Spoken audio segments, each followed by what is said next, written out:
Good morning, good afternoon, good evening, Iowa soccer supporters. I'm Ben Brackett alongside Blake Sievers here, my good buddy and co-host. Take two, Siebes, what's up? It is. I'm a bit warmer this time for take two because we turned the heat up, and we're not going to have to get hassled for the doors being open. I know. Well, that's your YouTube shout because we're in the garage today. Blake's got his matching sweater on to mine, and we're here with the Titan tactician, Matt Sahag. Matthew, how are you today? I'm good. I actually think the listeners will enjoy take two better because there's just a lot of needless stuff on take one. So let's I don't even remember. Let's get take it going, one. Ben. So, yeah, we can just kind of hop right into it. Game of the week this week, Blake. Loved it. North Fayette Valley defending 1A state champions against the Center Point-Urbana. Stormin' Pointers. Stormin' Pointers. For those that don't know, Ben, tell us what a Stormin' Pointer is. Well, Pointer is the dog, so it would be like a Stormin' hunting dog. Got the best mascot. I think it's the best one in the state. Check it out. Class. So they made. So they're a 2A school. They were the state tournament qualifier last year. Yep. So big matchup.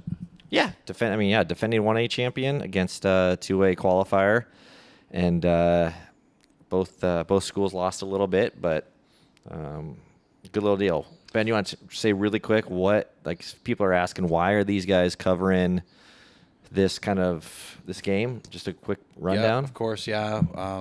So we every spring hold our mini pitch battle here preseason during spring break, and occasionally we get some special guests. And this year we had a special team come all the way from North Fayette Valley down on a Saturday to spend a pretty chilly day playing some mini pitch soccer. It was awesome. We loved it. We appreciated it, and we just wanted to show them a little love in return. Yeah, well done, boys. Super cool.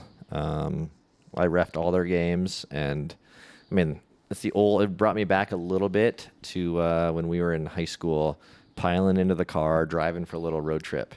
Well, it's funny. We weren't sure how many and I got chirped for making it drag on, but this is funny.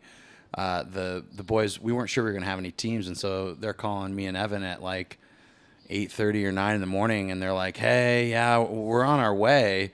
And we're not even sure there's going to be a team for them to play. And I was like, hey, I don't want to burst your bubble, but you might get here and there might be nobody to play. And they're like, oh, it's all right. We're just down for the adventure. So They played a ton of games and hopefully had a good time. Yeah, it was awesome. So speaking of really quick, Ben, we'll get to the point, but brings me back watching the game about kind of our high school days of a high school game on a football field, grass, crown field, just super cool. Yeah, one thing that I wanted to mention was we talked about it in the first take, Huddle Fan, which is a free app that you can download on your phone or your tablet or whatever, and you're able to stream all these games live, and then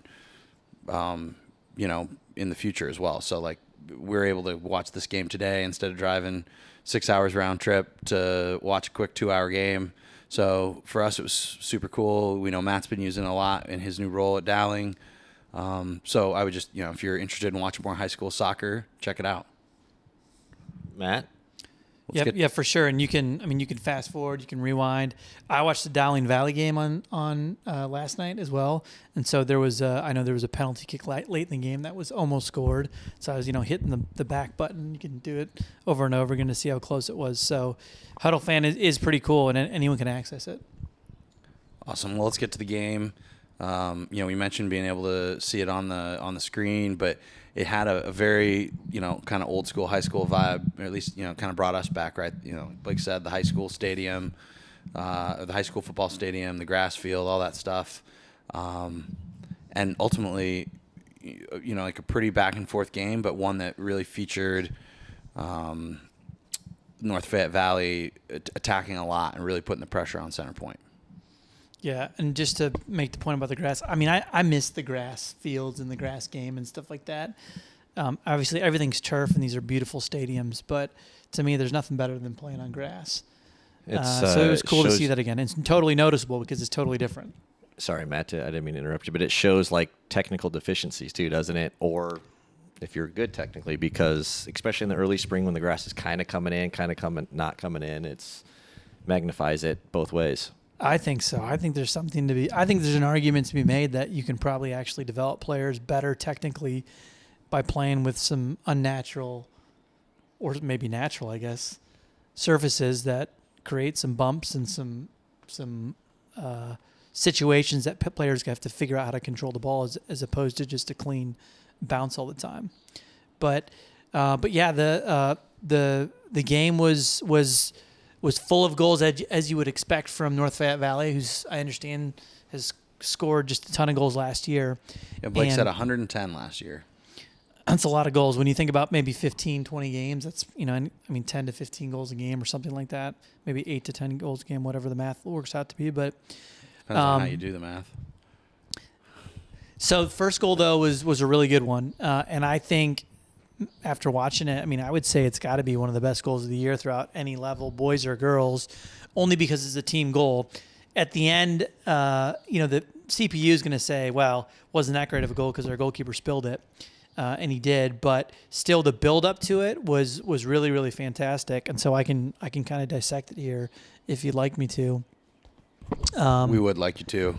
And so this is again where our Evan over there, he's going to make sure that this gets up online, the goal, so that you can see it. Yeah. Good job, Evan.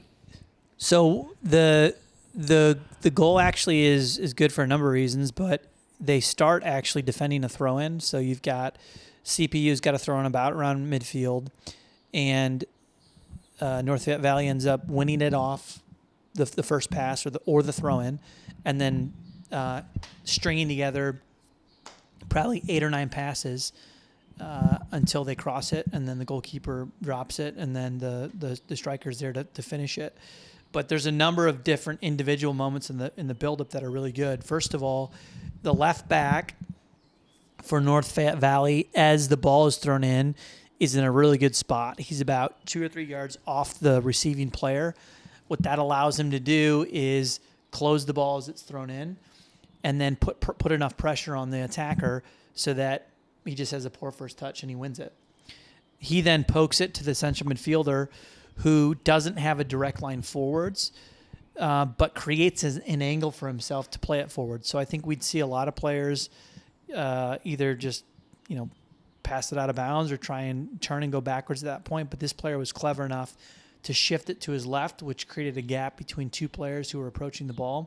And he's able to play a penetrative pass into the central midfielder. That central midfielder then takes off, but he's got nothing ahead of him. So he's smart enough to step on the ball and take it backwards again. Plays it back to his left back or his center back. CPU's players at that point, it's my dog, end up moving towards the ball, which then sets up a forwards pass that gets into the striker, or that gets into a wide midfielder who sets up for a cross. So the last part of the goal, I think, is the best piece, which is the striker's runs in the box. So if you watch the first striker, he's entering the box with his teammate, and he kind of waves him off, signaling, I'm going to the near post. He makes a great run into the box, and he gets himself in an area where if the ball is cut back, he's right at the edge of the 6-yard box, which is right where you want to be.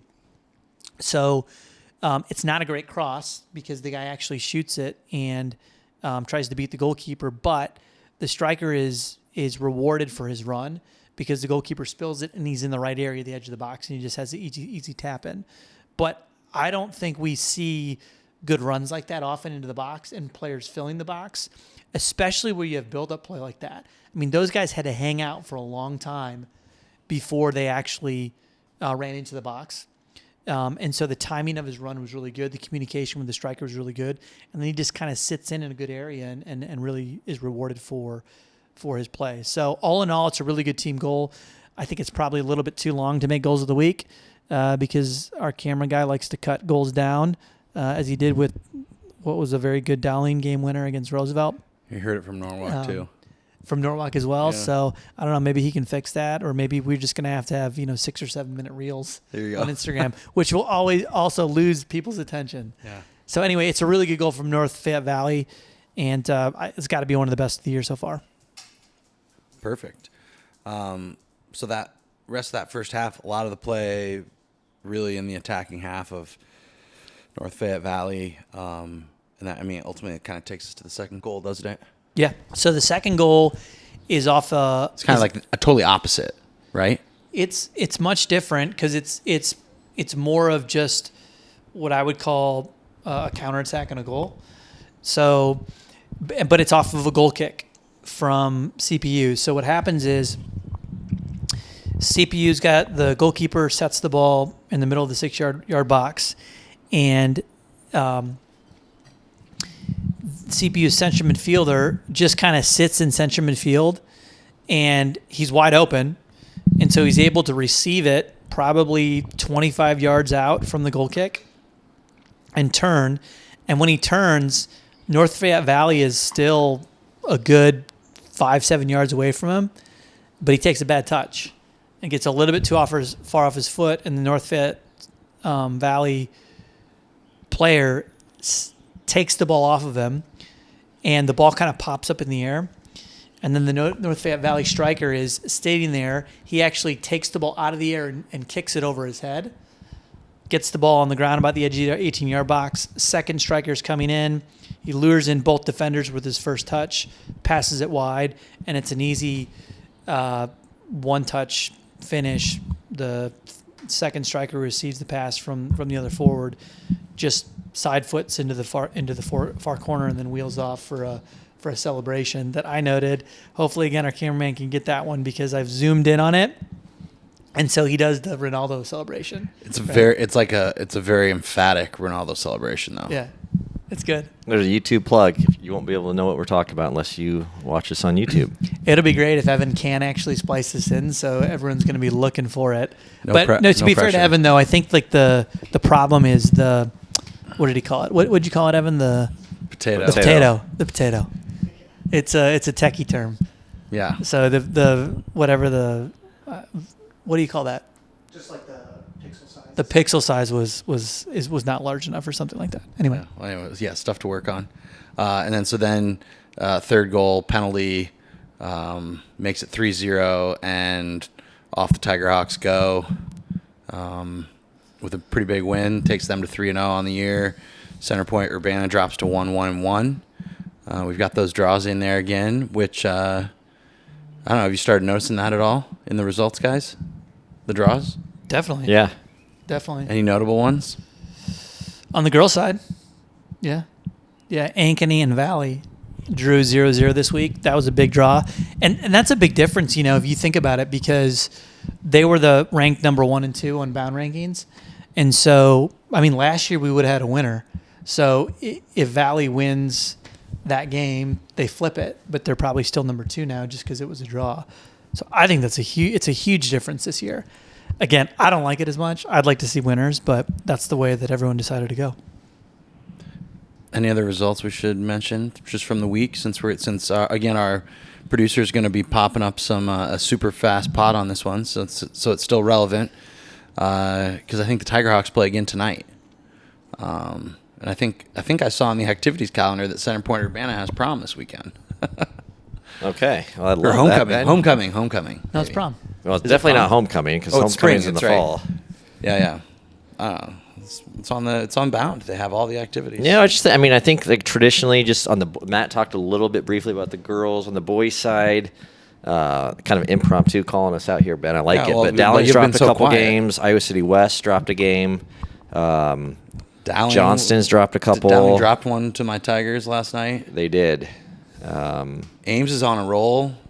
Knocked off Valley and Johnston. Yeah, our friend JoJo at Lincoln. Someone's got to knock Damo down a few pegs. He's pretty excited, isn't he? He is. It's early. Yeah, there was the big DMPS, one of them at least, the Derby. Lincoln beat North. Yeah, then Hoover beat North last night too. Lincoln is at Marshalltown tonight. That'll be an interesting one. Big road trip for Lincoln. Lincoln having a pretty strong start to the year. They're playing with 2 wide strikers. It is. It's just like coming hot and heavy, right? Like we are now in the thick of the high school season, and like the weather's been good enough where there haven't been many cancellations, like not many rainouts. So we're rocking and rolling. But It'll be over before you know it, quite honestly. I mean, I was talking to some people last night. Our senior night is May 9th, which is less than a month away. Yeah, that's crazy. And we're talking week 2. So this season just goes so fast. But there's a ton of excitement in the next month going on because everyone's playing 2 or 3 times a week. It's just a lot of fun. Well, let's wrap it up.